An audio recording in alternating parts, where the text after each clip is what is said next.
Magandang araw sa inyo mga ka-chicken. Okay. Isang bagong araw naman po dumating sa atin. Isang bagong araw, isang bagong pag-asa po mga ka-chicken. Yun nga sinasabi na huwag mawala ng pag-asa. Hanggat may buhay, may pag-asa po mga ka-chicken. Lalo na sa pinagdaanan natin ngayon ng pandemya, huwag po mawala ng pag-asa. Kaya natin to, uhilas yan. Okay, ngayon po sa video na ito mga ka-chicken, isi-share ko po sa inyo gagawa tayo ng fermented fruit juice. Okay, ano po yung fermented fruit juice? Ito po yung mga prutas na piniferment natin within a week o mas higit pa. Yung nagiging katas po niya, yung naging liquid niya, yung po yung kinukuha natin at saka ginagamit po natin sa ating mga halagang hayop. Lalo na dito sa ating mga manok.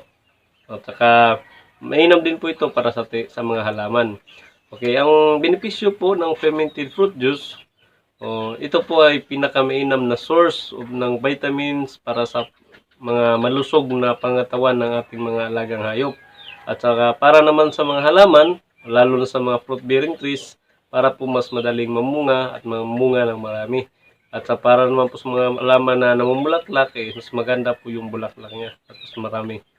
Yun po yung kagandahan ng fermented fruit juice. Ngayon, ipapakita ko po sa inyo, share ko po sa inyo, gagawa po ako ng fermented fruit juice. Okay? Tara po.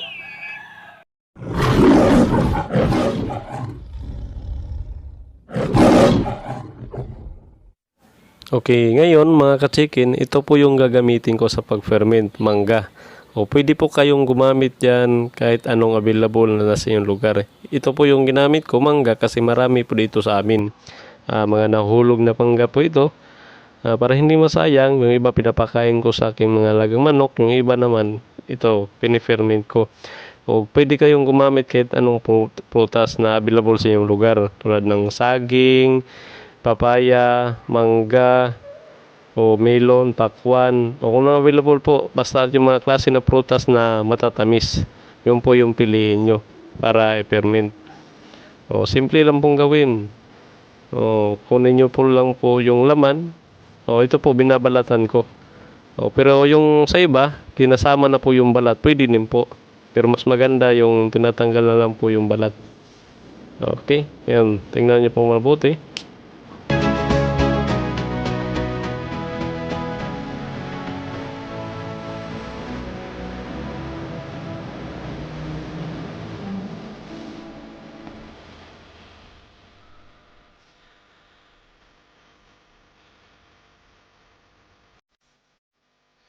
Sa pag-ferment po natin mga ka-chicken, yung ratio po natin dito is 1:1. Kung gaano karami yung prutas na gagamitin natin, yun din po yung karami ng asukal na isasama natin lagay o molasses. Ito po yung prutas natin na gagamitin. So, 1 kilo po siya.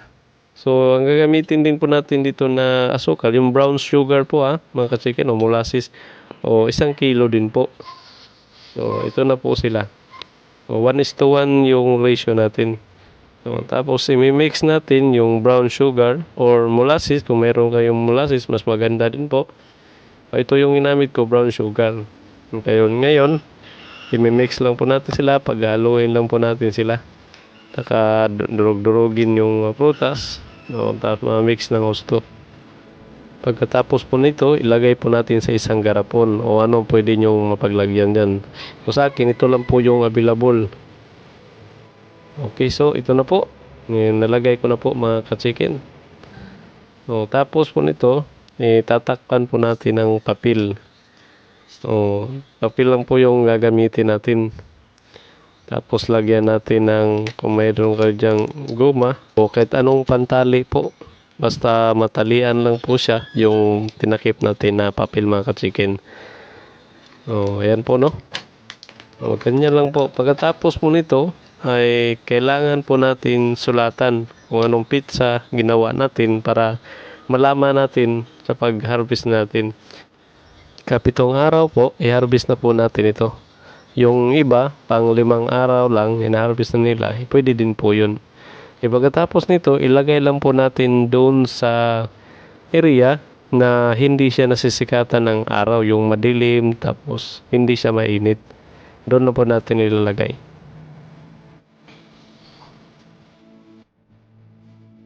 Okay, mga ka-chicken, pang 7 araw na po niya. So, dito sa taas parang may nagmo-moist po. Ngayon, i-harvest na po natin siya. Pang 7 araw na po niya. So, may nagmo-moist sa taas.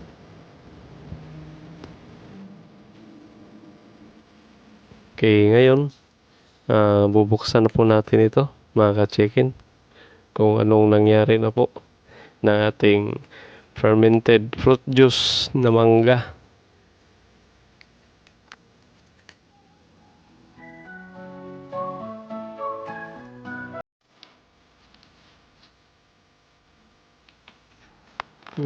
Ito po mga ka-chicken, no? O, tingnan nyo po. O, yung kalahati, may liquid na po siya. O, yung sa taas, yung mga hindi natutunaw. So, ito po yung kukunin natin dito sa ilalim. O, yung liquid po na yan. Yan po yung na-ferment galing sa mangga na nilagay natin. Kaya ngayon, paghaluin muna natin ito. Parang i-mix natin, nakakunin natin yung katas. Yung katas ng mangga, yung na-ferment natin. Yung amoy po niya, mga ka-chicken, ay para pong honey. O yung para pong honey yung amoy niya. Mabango po, mga ka-chicken.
O, ilalagay po natin dito sa garapon. Pero bago po yan, salain natin ulit para yung katas, yung purong katas talaga yung makukuha natin. So, ito po yung gagamitin ko, mga ka-chicken.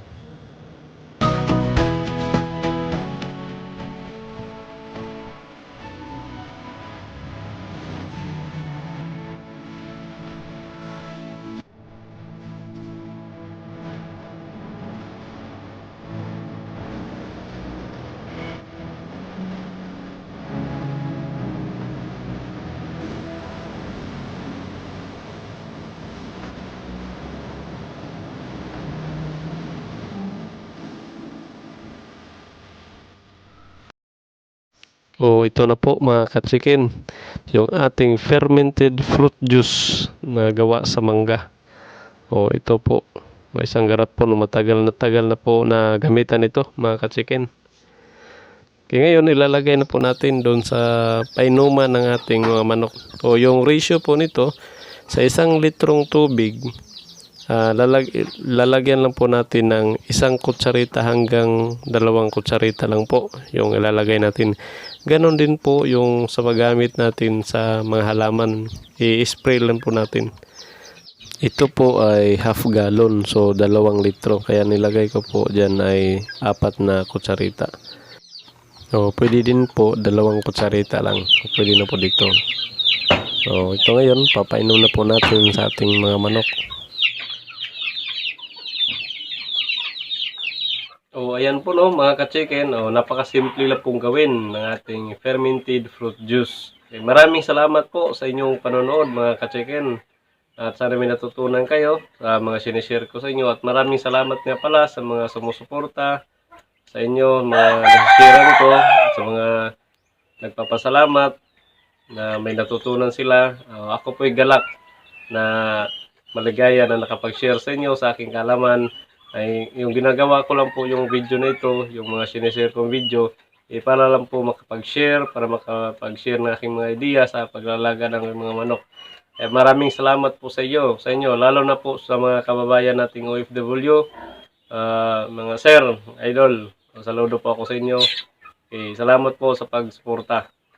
Okay, ngayon huwag niyo po kalimutang mag-subscribe at i-click yung notification bell para updated kayo sa mga susunod nating video, mga ka-chicken. Kung nagustuhan niyo po yung video nito, pwede din po kayo mag-like at saka pwede din po kayo mag-comment sa baba kung anong gusto niyo i-suggest o sunod nating i-topic, mga ka-chicken. Open po tayo o may mga tanong kayo, wala pang problema. Okay, maraming salamat po sa panonood. God bless po. Have a great day and stay safe po kayo dyan kung nasaan na kayo. Okay, thank you.